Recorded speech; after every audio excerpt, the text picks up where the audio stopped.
Assalamualaikum warahmatullahi wabarakatuh. Perkenalkan, nama saya Syarifuddin dengan NPM 2340402082. Saya dari kelompok 4 di sini akan menjelaskan variabel enter. Hasil dari variabel enter memiliki kegunaan untuk menjelaskan variabel yang dimasukkan dan metode yang dipergunakan. Variabel yang digunakan adalah yang pertama di sini dependen variabelnya kriminalitas. Dengan independennya itu ada kemiskinan, pengangguran, pendapatan. Dengan metodenya enter. Metode enter merupakan metode yang digunakan untuk membentuk penafsiran dari persamaan regresi. Jadi nanti peneliti yang akan menentukan sendiri variabel yang akan diambil sesuai dengan hasil dari signifikansi. Dari tabel di samping dapat kita lihat bahwasanya tabel tersebut menjelaskan tentang variabel yang kita masukkan serta metode yang kita gunakan dalam data tersebut. Oleh karena itu dapat kita ketahui bahwa variabel yang kita masukkan adalah kemiskinan, pengangguran, dan pendapatan adalah variabel independen dan kriminalitas sebagai variabel dependen. Lalu metode yang kita gunakan adalah metode enter. Saya Rosa Cynthia Sari di sini akan menjelaskan model yang kedua, yaitu model summary. Di sini sudah ada tabel model summary. Tabel ini menjelaskan besarnya nilai korelasi atau hubungan atau biasa disingkat dengan R, yaitu sebesar 0,321, sehingga dapat dikatakan terdapat hubungan antara variabel X terhadap variabel Y sebesar 0,321.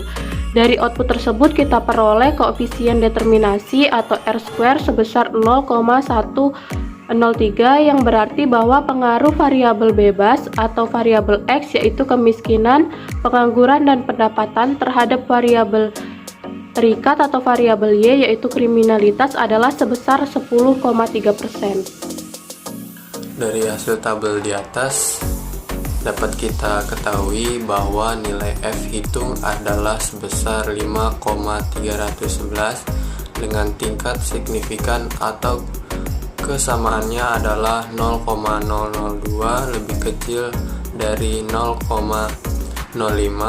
Maka model regresi yang dapat kita gunakan untuk memprediksi variabel kriminalitas, atau dengan kata lain terdapat pengaruh variabel kemiskinan, pengangguran, dan pendapatan X terhadap variabel kriminalitas Y.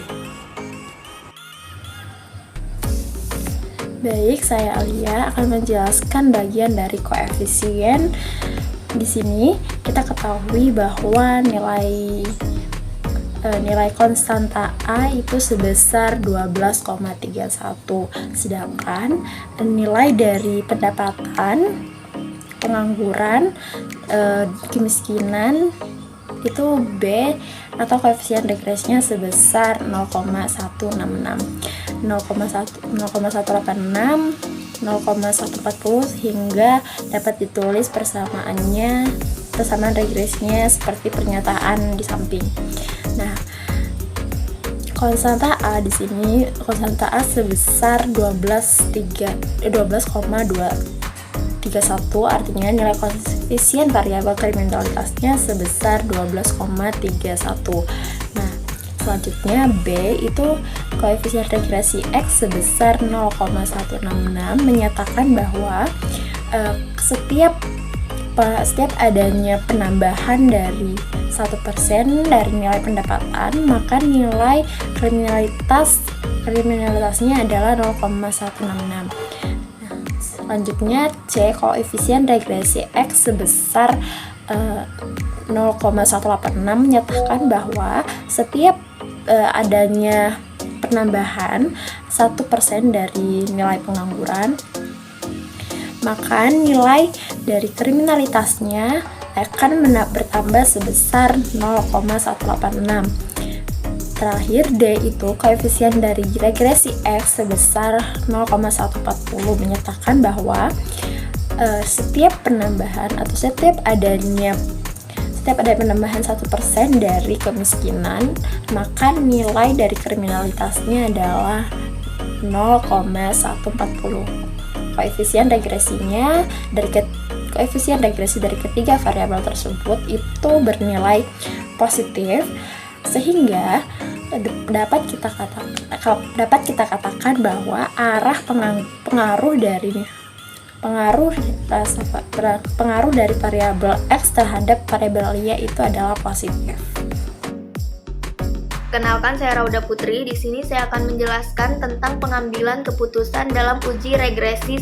Yang pertama ada variabel pendapatan X.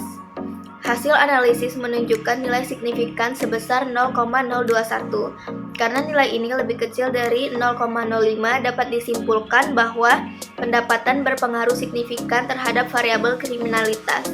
Ini berarti bahwa perubahan dalam tingkat pendapatan dapat mempengaruhi tingkat kriminalitas. Misalnya, peningkatan pendapatan mungkin berhubungan dengan penurunan tingkat kriminalitas atau sebaliknya. Yang kedua ada variabel pengangguran X. Untuk variabel ini, nilai signifikan yang diperoleh adalah 0,084. Karena nilai ini lebih besar dari 0,05, dapat disimpulkan bahwa variabel pengangguran tidak berpengaruh signifikan terhadap variabel kriminalitas. Ini menunjukkan bahwa tingkat pengangguran tidak memiliki dampak yang jelas terhadap tingkat kriminalitas dalam konteks analisis ini. Yang ketiga, variabel kemiskinan X.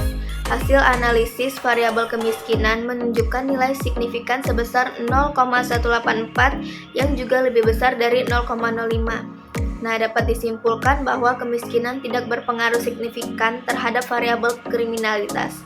Ini menunjukkan bahwa meskipun kemiskinan sering dianggap sebagai faktor yang berkontribusi terhadap kriminalitas, dalam analisis ini tidak ada bukti yang cukup untuk mendukung hubungan tersebut. Secara keseluruhan, analisis ini menunjukkan bahwa hanya variabel pendapatan yang memiliki pengaruh signifikan terhadap kriminalitas. Sementara pengangguran dan kemiskinan tidak menunjukkan pengaruh yang signifikan. Untuk mengetahui apakah variabel tersebut berpengaruh atau tidak, dapat kita ketahui dengan membandingkan T hitung dengan T tabel. Nah, apabila T hitung yang lebih kecil dibandingkan dengan T tabel, maka variabel tersebut tidak berpengaruh. Begitu pula sebaliknya. Nah, sebelum membandingkan, kita harus mencari nilai T tabel terlebih dahulu. Di mana untuk mencari T tabel, rumusnya adalah A dibagi dengan 2, di mana A adalah nilai konstanta, yaitu 0,05. Jadi apabila 0,05 dibagi 2, hasilnya adalah 0,025. Lalu kita harus menghitung N dikurangi K dikurangi 1, di mana N adalah jumlah sampel. Karena jumlah sampel kita adalah 143, maka perhitungannya adalah 143 dikurangi 3 dikurangi 1, di mana angka 3 dapat kita lihat di tabel ANOVA pada bagian DF di regression. Hasil dari 143 kurang 3 kurang 1 adalah 139. Sebenarnya kita tidak perlu mencari ini, karena 139 sudah ada di data SPSS bagian ANOVA di bagian DF pada bagian residual. Nah, setelah mendapatkan hasil 0,025 dan 139, hasil T-tabelnya dapat kita distribusikan ke T-tabel, di mana untuk hasil T-tabel kami adalah 1,97718. Sekarang kita bandingkan T hitung dengan T-tabel. Di dalam variabel pendapatan dapat diketahui bahwa hasil T hitungnya adalah 2,327. Nah, ini menandakan hasil T hitung pendapatan lebih besar dibandingkan dengan 1,97718. Maka dapat kita simpulkan bahwa variabel pendapatan atau X ini berpengaruh terhadap variabel kriminalitas atau Y. Karena apabila T hitung lebih besar dibandingkan dengan T tabel, maka variabel itu berpengaruh. Lalu yang kedua ada variabel pengangguran, di mana dapat kita lihat hasil T hitungnya adalah 1,740. Ini lebih kecil dibandingkan dengan 1,97718. Dapat kita simpulkan bahwa variabel pengangguran atau X tidak berpengaruh terhadap variabel kriminalitas, karena nilai T hitung dari variabel pengangguran lebih kecil dibandingkan dengan nilai T tabel. Dan yang terakhir adalah variabel kemiskinan, di mana kita ketahui bahwa hasil dari nilai T hitung adalah 1,334. Ini lebih kecil dibandingkan dengan 1,97718. Dari hasil tersebut dapat kita simpulkan bahwa variabel kemiskinan atau X tidak berpengaruh terhadap variabel kriminalitas atau Y.